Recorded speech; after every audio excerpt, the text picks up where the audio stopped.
Good morning everyone. जैसा कि हम गृह प्रबंधन के चरण के बारे में डिस्कस कर रहे थे, उसमें हमने तीनों चरणों को डिस्कस कर लिया है। बेसिकली तीन बट हैं चार: आयोजन, संगठन, नियंत्रण और मूल्यांकन। वो हमारा डिस्कशन पूरा हो चुका है। अब हम आ जाते हैं गृह व्यवस्था के निर्धारक तत्व पे। निर्धारक तत्व मतलब गृह व्यवस्था को कौन निर्धारित करता है। उनके मुख्य तीन तत्व हैं। एक मूल्य है, दूसरा लक्ष्य है और तीसरा क्या है? स्तर है। मतलब गृह व्यवस्था में जो निर्धारक तत्व होते हैं उनके तीन ही बेस होते हैं। एक मूल्य, जब हमारा कोई मूल्य होगा, जब हमारा कोई चीज करने का, कोई कार्य करने का नजरिया होगा, वो हमारे अंदर हो। हमारा कोई लक्ष्य हो, जहाँ एक गोल हो, जहाँ तक हम पहुंचने का प्रयास करते हैं, वो चीज हो गया। फिर हमारा क्या है? स्तर मतलब हमारा लाइफ स्टाइल, हम किस स्तर का जीवन व्यतीत कर रहे हैं, कौन सी लाइफ स्टाइल हमारी है वो। ये तीनों तत्व जो हैं गृह व्यवस्था को निर्धारित करते हैं। तो आज बेसिकली हम इनका जो इंट्रोडक्शन है वो पढ़ेंगे, ठीक है।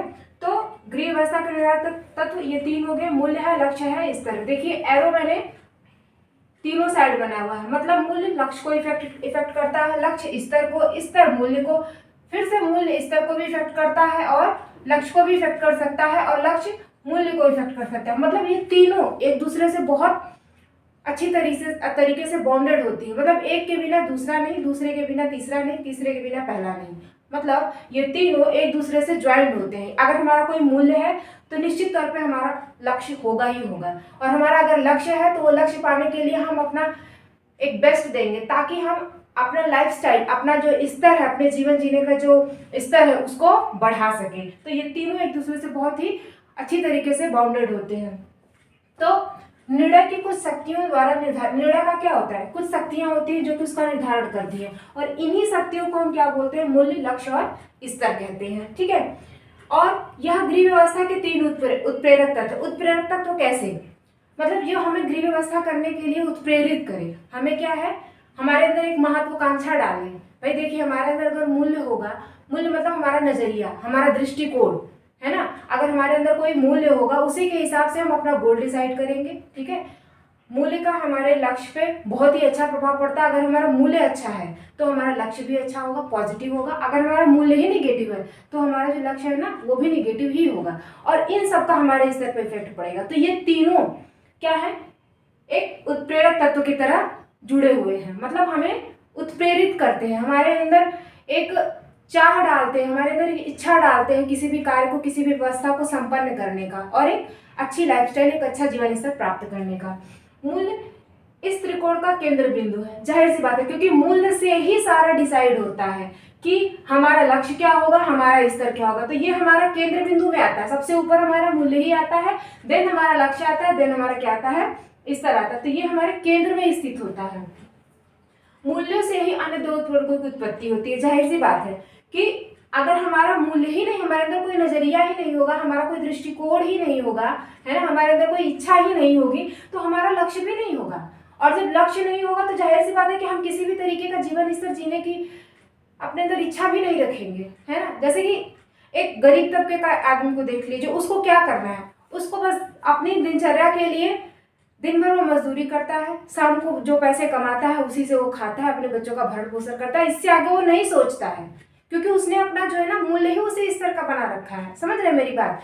वो अपना मूल्य ही इसी स्तर पे बना रखा है कि उसके जीवन का कोई लक्ष्य नहीं है, और उन लोगों का कोई स्तर भी नहीं होता है, क्योंकि वो कुछ भी नहीं चाहते हैं अपनी जिंदगी में। बस दो जून की रोटी चाहते हैं, वो खाते हैं और अपनी जिंदगी में व्यस्त रहते हैं। तो जीवन में मतलब मूल्यों से ही अन्य दो उत्प्रेरकों की उत्पत्ति होती है। यद्यपि लक्ष्य एवं स्तर मूल्यों पर तथा स्वयं एक दूसरे पर अपना प्रभाव डालते हैं। जाहिर सी बात है, लक्ष्य एवं स्तर मूल्यों पर, हाँ देखिए, मूल्य चूंकि केंद्र में है, लक्ष्य और स्तर इसके दो और सपाठी है या सहयोगी हैं। तो लक्ष्य और स्तर एक दूसरे पे इफेक्ट डालते ही डालते हैं, साथ में ही ये मूल्य पर भी इफेक्ट डालते हैं, और मूल्य इन दोनों पे इफेक्ट डालता है। जैसा कि मैंने पहले भी समझाया है कि अगर आपका मूल्य अच्छा होगा, अगर आपका दृष्टिकोण, आपका नजरिया, आपका किसी काम को करने का जो एक अलग सोच होगी वो अच्छा होगा, तो आपका लक्ष्य भी अच्छा होगा, और अगर आपका लक्ष्य अच्छा होगा देन आप उसको अचीव भी कर पाएंगे, और जब आप उसको अचीव भी कर लेंगे तो आपका एक जीवन स्तर होगा, उच्च होगा, मध्यम होगा, निम्न होगा, ये सब आपके मूल्य पर निर्भर करता है। तो मूल्य इसीलिए हमारे केंद्र पे है। तो फ्रेंड्स आज हमने इसका एक इंट्रोडक्शन लिया कि गृह व्यवस्था के निर्धारक तत्व तो कौन कौन से मूल्य है, लक्ष्य और स्तर है, और ये कितने एक दूसरे के साथ बॉन्डेड है, ठीक है। और ये पूछ लिया जाता है कि मूल्य जो एक हायरार्की है मूल्य की वो उसमें कहाँ स्थित है, तो मूल्य हमारे केंद्र बिंदु पर स्थित है, और दोनों जो उत्प्रेरक तत्व लक्ष्य और स्तर ये इससे जुड़े हुए होते हैं। इनके बिना ना ये पॉसिबल है, इनके बिना ना ये पॉसिबल है, मतलब ये तीनों एक दूसरे के लिए जरूरी है, ठीक है फ्रेंड्स। तो कल हम मूल्य के बारे में डिटेल में डिस्कस करेंगे, वीडियो बहुत लंबा हो जाएगा, इसलिए हमें छोटे छोटे टॉपिक ही आपके लिए लेके आ रही हूँ ताकि आप चीज़ों को समझें। और फ्रेंड्स आपसे एक रिक्वेस्ट है कि आप 1 बाय 1 इसका नोट्स बनाते जाइए, ये आपके लिए बहुत हेल्पफुल है, बहुत मदद करेगा आपको एग्जाम लेने के लिए। इसको जो छोटे छोटे पॉइंट है ना कि इसके 3 उत्प्रेरक तत्व हैं, पूछ देता है गृह व्यवस्था के कितने निर्धारक तत्व हैं, तो 3 हैं। टॉप पे कौन सा है, केंद्र में कौन सा है, मूल्य है, कैसे ये एक दूसरे से संबंधित है, ये पूछ लेता है कि ये क्या है, एक त्रिकोण है, ठीक है, केंद्र बिंदु पे मूल्य स्थित है, ये पूछ लेता है।